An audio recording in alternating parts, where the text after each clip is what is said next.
Inang walang malay sa kalayan, di malapitan ng masama. Inang walang karamdaman sa kasalanan, kalinisin-inisan. Inang imakulada at kaibig-ibig.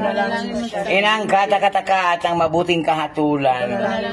Inang ang may gawa ng lahat ng mananako. Berhin kapahampaham dapat igalang. Berhin lalong bantog maawain. Berhin makapangyayari matibay na loob sa magaling.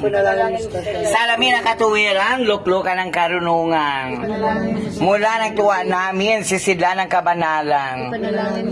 Sisidlang bunya at bantog bukod na mahal na loob na makusaying sumunod sa Panginoong Diyos. Rosang bulaklak na di mapos ang bahitan, tao ng taong halaga. Tori ni David at toring garing.